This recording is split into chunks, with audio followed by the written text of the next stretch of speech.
এই শাবান মাসের সুন্নত কি আর বেদাত কি, এই বিষয়টি বলি। শাবান মাসের সুন্নত কি, বেদাত কি? শাবান মাসের সুন্নত কি আপনারা বলেন তো? শাবান মাসের 6 তারিখ চলে গেল,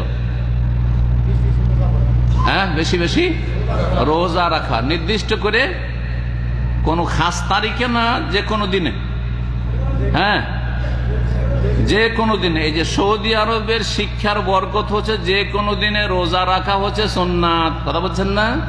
আর দেশীয় ইসলাম যে শিখে এসছেন সেটাতে আছে 15 শাবানে দিনে রোজা রাখা আর রাত্রে নফল পড়ে রাত জাগা, এটা বেদাত। খাস করে 15 শাবানের দিনে রোজা রাখা আর রাত্রে ইবাদত বন্দি করা, নফল পড়া আর রাত্রি যাপন করা, আর মনে করে এই রাত্রি হচ্ছে শবে বরাত, এগুলো হচ্ছে বেদাত। তাহলে সুন্নত বেদাত বুঝতে পারলেন না? সুন্নত পালন করতে বললে কেন আপনারা করছেন না?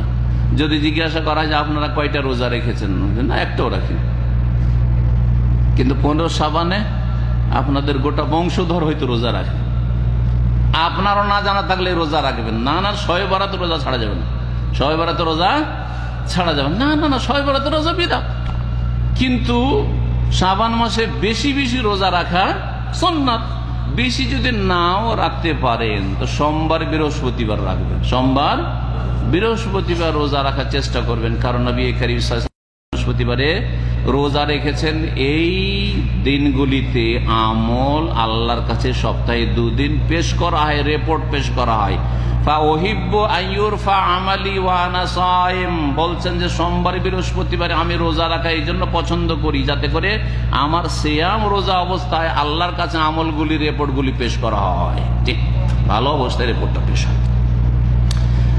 তো শাবান মাসে রোজা সম্পর্কে মায়েশা রাদিয়াল্লাহু তাআলা এইজন ওয়াকানা ইয়াসুমু শাবানা ইল্লা কালিলা, রাসূলুল্লাহ শাবানের অল্প কয়টা দিন ছাড়া বাকি সবগুলি দিন রোজা রাখতেন। প্রথম দিকে বেশি বেশি রোজা রাখবেন, শেষ দিকে রমজানের সাথে আর মিলাবেন না। রমজান চলে আসছে এখন বাদ দিয়ে দেন, শেষ দিকে 10টা দিন বাদ দিয়ে দেন, অথবা আর কম বেশি একটু বাদ দিয়ে দেন, কিন্তু তার আগে পর্যন্ত আপনি বেশি বেশি রোজা রাখতে পারেন। তার মধ্যে 15 শাবানও রেখে কোনো অসুবিধা নেই, 15 শাবান খাস করে নয়, কিন্তু তার আগে পরে আরো রেখেছেন সেই দিনও রেখে নিলে কোনো দোষের কথা নয়। তাহলে সুন্নতটা আপনাদেরকে শিখিয়ে দিলাম। শাবান মাস আসলে আর একটি করণীয় অত্যন্ত গুরুত্বপূর্ণ, এক শ্রেণীর লোকদের জন্য ফরজ কাজ, সেটা হচ্ছে গত রমজানের যাদের ফরজ রোজা বাকি আছে, পুরুষ হোক অথবা নারী হোক, বিশেষ করে নারীদের তো রোজা কিছু বাকি থাকে, থাকে না? মাসিক হয়েছে রমজান মাসে, 5টা 7টা 10টা রোজা ছুটে গেছে, মাসিক অবস্থায় ছুটে যায় না, ছুটে নেই? রোজা মাফ না কাজা করতে হবে? রোজা মাফ মাসিক অবস্থার না কাজা করতে হবে? কাজা করতে হবে।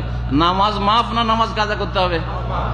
নামাজ যদি মাসিক অবস্থায় মহিলাদের মাসিক অবস্থায় থাকে তাহলে মা পুরোটাই মাফ, কাজাও করা লাগবে না।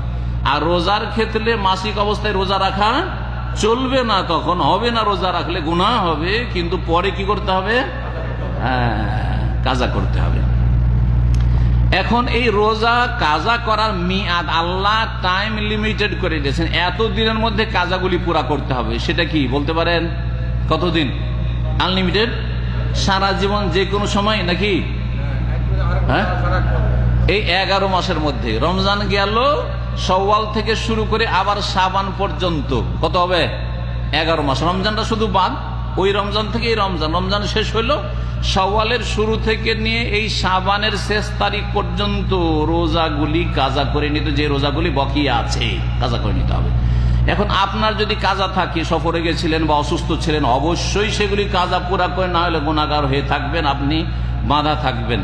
আপনার পরিবারের, আপনার মা বোনদের, আপনার স্ত্রীর, বিশেষ করে স্ত্রীর ক্ষেত্রে আপনার দায়িত্ব যে আপনাকে সচেতন করতে হবে। হয়তো ভুলে গেছে, হয়তো গাফিল হয়ে গেছে, হয়তো ইমান দুর্বল, ও বেখেয়াল হয়ে গেছে, ছেড়ে দিয়েছে, খবরদার না। আপনি বলেন যে গত রমজানে তোমার কয়দিন মাসিক ছিল, এই কয়টা দিনের রোজাগুলি তাড়াতাড়ি কাজা করো, আর সময় নেই। যদি রমজান পার হয়ে যায়, ওই গত রমজানের রোজা এই রমজান পার হয়ে যায়, তাহলে গুনাহগার হবে যদিও কাজা করে।